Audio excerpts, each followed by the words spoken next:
So that heat shield's turned out nice.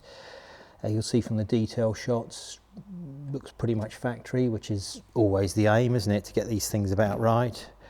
So I'm pleased with that. That's all right. Got this sort of material on here, this heat retardant material. I bought that in, and that's sort of glued on there and then riveted on there. You'll see the little rivets that I've used to secure it, much like the asbestos was held on with the rivets, similar type of rivets. But this time we're safe. It's future-proofed. Not gonna, yeah. So put the other one in a bag, wrapped it all up, and we'll keep it for provenance. I don't know, but yeah. I don't think we'll be using that other one on the car it came off of, which is the Maserati Coupe. It's a pattern. We're not going to put it back on, so I'll have to make one for that. So I'm going to a few more of these to make, but that's another one. And talking material, we were on about the couture, weren't we, and the haute couture and that book. So I said I'd bring it in. There it is. I said I had it. So yeah, I'll pick that up at that exhibition at the V&A, which is lovely. So it was 1947 to 1957, the golden age of couture, Paris and London. It was a great exhibition. I enjoyed that. And yeah, I know this is nothing really to do with cars, but then it's to do with everything, isn't it? All design's the same. So it all stemmed from the same places, didn't it? So it's all about design. You know, you see, this is stuff I'm just obsessed with. There you go, just like my mum, sewing them up. So yeah, this is a good little book. And I'm captivated by all design, particularly of this era. It does appeal to me. But anyway, this isn't really what it's all about, is it? You're not here to look at pictures of dresses, are you? You're here to look at these couture cars, aren't you? Which, on that subject, I got the red one in because we've got to get on with that, and I thought this would be a good opportunity to look at the differences between a Spider and a Coupe, because they're both 68, these cars, both 1968, and they're both 4 litres. So I thought it'd be worth looking at. So this is a left-hand drive 4 litre Mistral coupe. They made about 850 coupes. Whereas that's a Spider. Now they made 90 Spiders, and of those Spiders, only 19 of them were right-hand drive. And of the right-hand drive 19 Spiders, only 2 were 4 litres, and 4 litre is the top of the range. So it's the one they like. You know, it's the one that is sort of most coveted because it's the largest engine, and it was sort of everything they developed during the line on the 3.5 cars and 3.7s. They put on the 4 litre, so it sort of has the best of everything. So they are coveted. And if you want a right-hand drive one, there's only one other one. And this guy's not selling, and I don't expect the other one is he? So I don't think, you know, if you want one, you're really going to struggle. But yeah, we'll have a look at that. I'll stick it up, and then we'll have a look underneath it in a minute.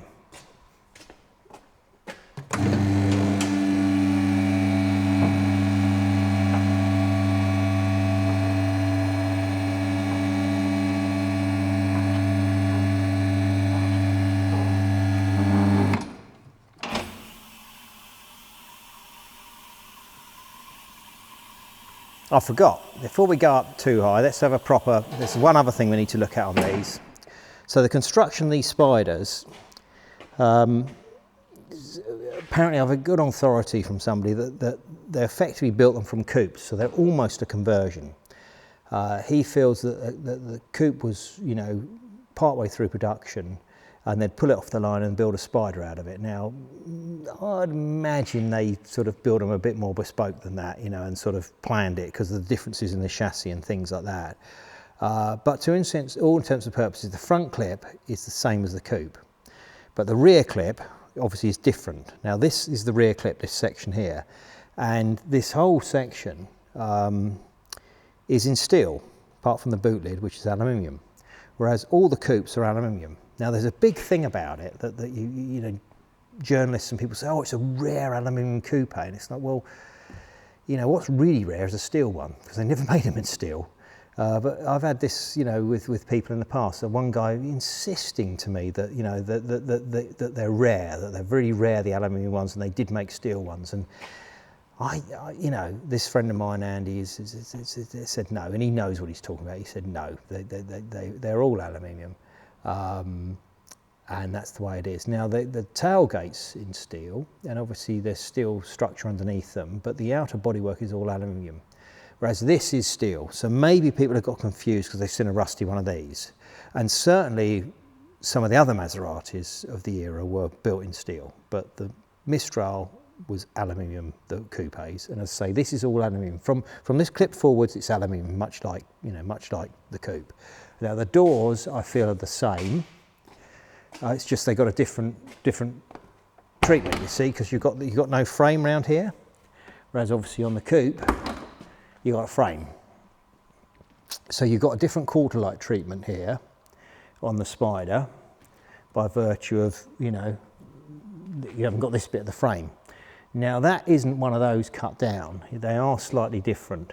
And apparently these are the same as the Fur designed 428, which is that Cobra that AC made, with Fur bodywork, Fur coachwork, which looks very much like a Mistral, but a lot more brutal looking thing. Now apparently these are the same on the Fur Spider. They are the same, and they reckon the same windscreen surround. And I'm not sure about that. I don't know how true that is. And the doors, people say, oh, it's the same door. Well, it's not, because the Fur comes down differently. So where this kicks in like that, the AC 428 Fur, I'm sure that comes down more straight than that, if I remember rightly. We'll have a look at a picture, because I took some nice pictures of a local one at Brands Hatch a while ago. So we can have a look at some pictures. We'll maybe put them in here. Now you also notice they don't have these on them. Spiders don't have these vents on them. We went through this before, didn't we? Talked about it in that first video of mine. By virtue of the fact the roof comes off, they didn't feel you need this extra ducting in there. And on some coupes, there's a handful of them that seem to escape the factory without these. More on the prototype, but you know, I've seen a couple of other coupes without them. Whether they've been deleted in a restoration or whether it did get out without them being done, I don't know. But that's another thing. You don't have them on the Spider. So yeah, so we stick them up in the air. I'll put this somewhere safe. We'll stick them up in the air, and then we'll have a look at it, because there's other differences. There are other things that are different on them. Let's put that bonnet down.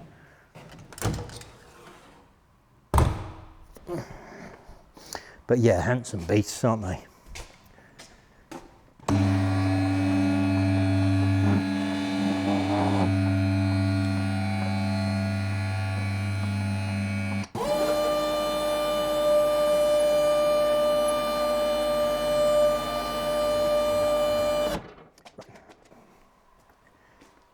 If we start at the back and move forwards on both of them, we'll get to see the differences. So what we're looking at is they sort of triangulate the chassis on these. You see, so we've got this bit in here, in there where it cuts in, and then we've got these bits here. You see where it's sort of triangulated there and there. So they've made the floor pans to suit. So these bits we're looking at, where it ties into these. You remember on the Maserati Coupe that was going just into that sill section, but these are extra. These aren't on the coupe.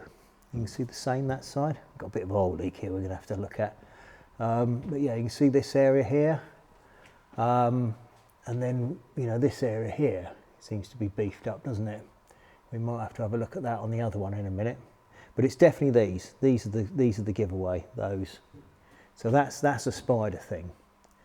And it doesn't seem to be too different up the front. Can't see much difference there. Something, you know, that's it. So yeah, let's do the same on this coupe. We'll start at the back and move forwards. So we're looking at these triangulation pieces, weren't we? So that was different, wasn't it? Wasn't that what we were saying, that? This is the same, so that is like that crossman's like it, but then these, we haven't got them here, have we? Or here. None of those triangulation pieces are in it, which was these areas, wasn't it?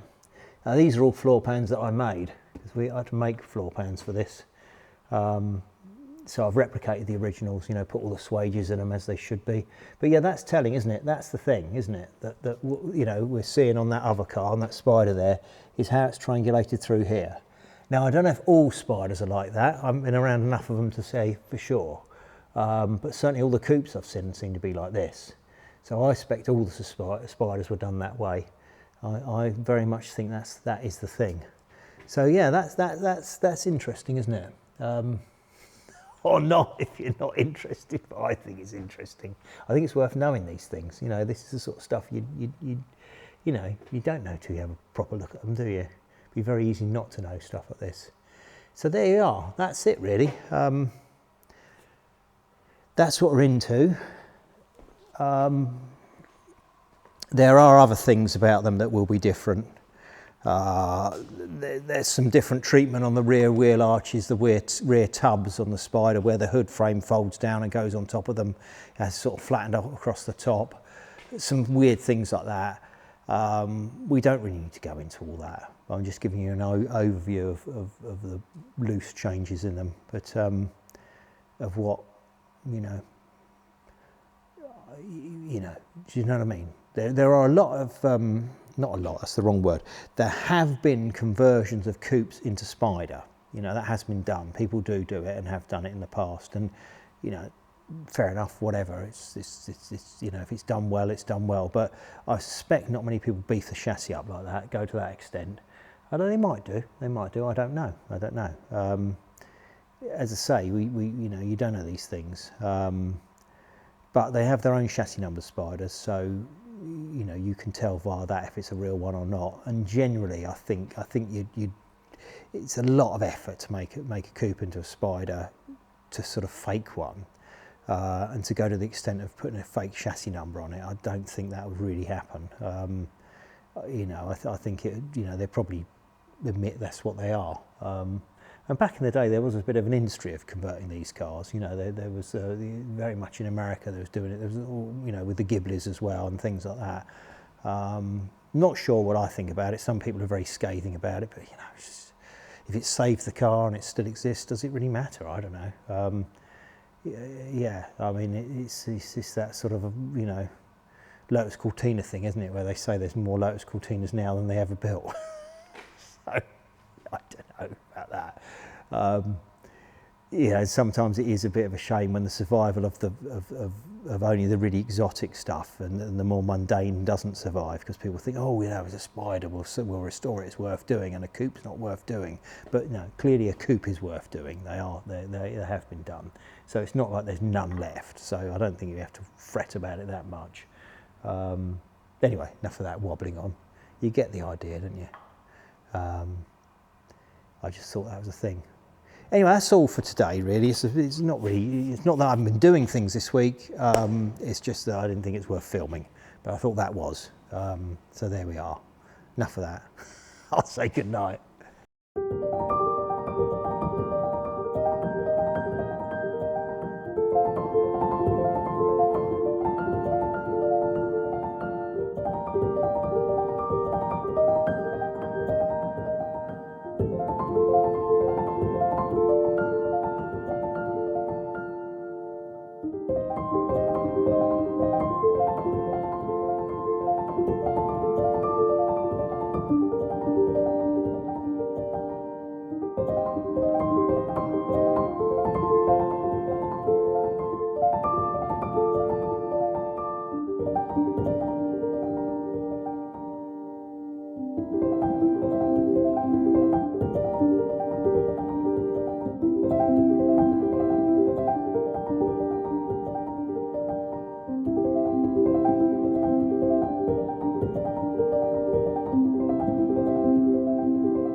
you.